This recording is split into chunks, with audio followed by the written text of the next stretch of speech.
Very ghetto.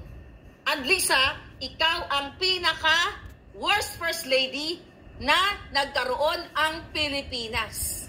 Wala kang binatbat sa mother-in-law mo.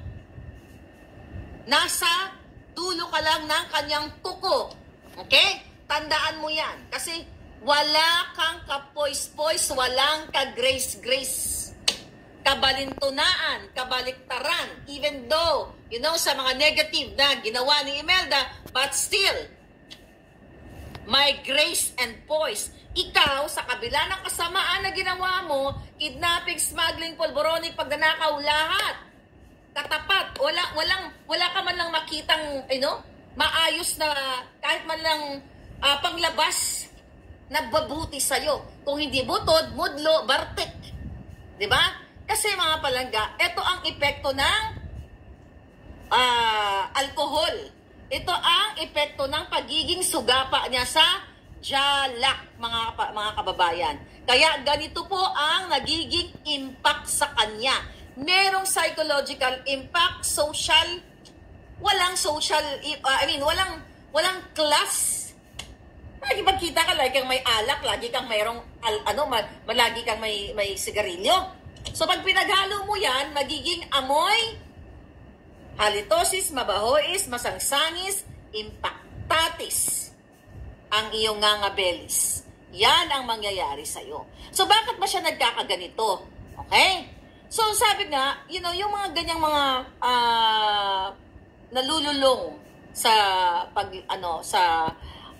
paglalaklak o pangaharbat ng alak, mga palangga. May mga kadahilanan yan.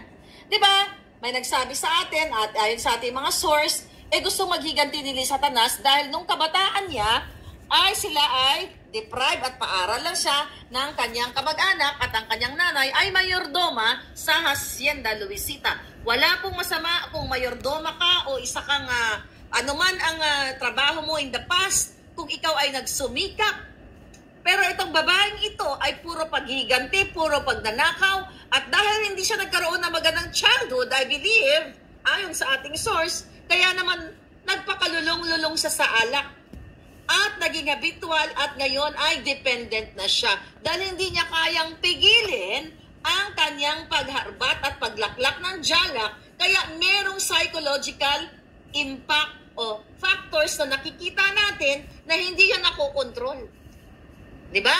Kaya ang trip niya, mga kababayan, harbatin niya lang ang alak, wala siyang pakialam sa taong bayan.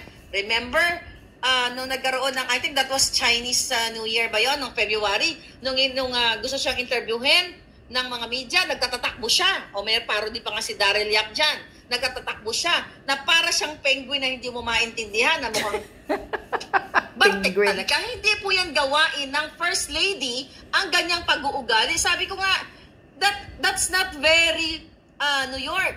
That's very dugyot.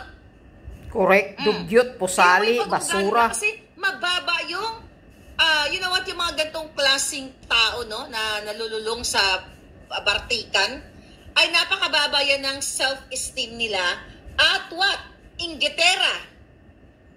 Diba? Inggitera, pakialamera, lahat. Kasi nga may saltik na. Hindi na maayos ang pag-iisip dahil na susunog na ng alkohol at ng nicotine ang kanyang sistema. Kaya ganito ang pinapakita sa harap ninyo, even sa mga social functions, wala siyang pakialam. Kaya nga sa kanyang interview, di ba, kahit nagbuka siyang bartikon talaga doon, anong ginawa niya? Sabi niya, bad shot na sa akin yan, si Inday Sara, dahil tinawag na bangag ang kanyang asawa. Bakit hindi ba bangag? So hindi na nagpa-interview na akala mo basahan ng itsura. Pero pagpapanggap lang yon. Black ops lang lahat yon.